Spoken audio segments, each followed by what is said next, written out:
Hello friends, video શરૂ કરતા પહેલા અમારી ચેનલ એમટીચ એકાઉન્ટિંગ ને લાઈક અને સબસ્ક્રાઇબ જરૂર કરી દેશો જેથી નવો વિડિયો અપલોડ થાય તેનું નોટિફિકેશન તમારા મોબાઈલમાં મળે.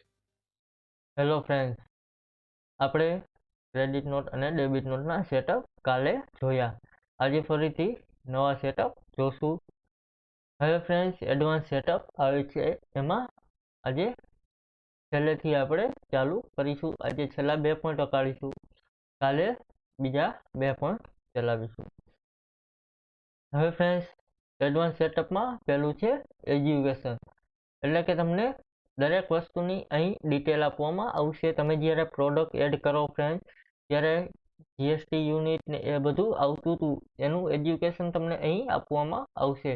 એટલે કે ક્વોન્ટિટીનું પૂરું નામ ક્વોન્ટિટી છે, રેટ તો રેટ, અમાઉન્ટ, એ દરેક અહીં સેટઅપ તમને જોવા મળશે.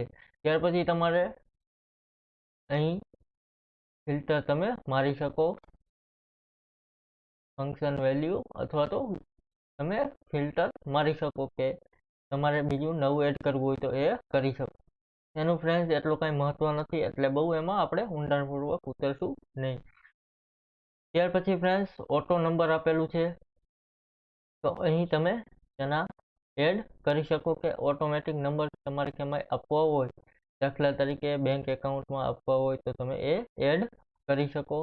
એની માટે આપણે પહેલાં યુઝર ફિલ્ડ જોવું પડશે. એટલે કે આપણે જ્યારે તમે કેટલાય બિલમાં જોયું હશે કે ટ્રાન્સપોર્ટરની વિગત એડ હોય, ત્યાર પછી જીનિંગ વિસ્તાર હોય તો એમાં બ્રોકરની એડ કરેલી હોય કે આ પ્રકારનો બ્રોકર છે, અથવા તો બ્રોકરનું નામ લખેલું હોય. ત્યાર પછી બિલમાં વ્હીકલ નંબર ને એવું બધું લખેલું હોય, એ આપણે કાલના પોઈન્ટમાં જોશું. એના સિરિયલ નંબર આપવો હોય ફ્રેન્ડ, તો તમે એમાંથી આપી શકો. Thank you friend. એડવાન્સ સેટઅપમાં આજે આપણે 2 જોયા, કાલે યુઝર ફિલ્ડ અને માઇક્રો સેટિંગ પણ જોઈ લેશું. Thank you.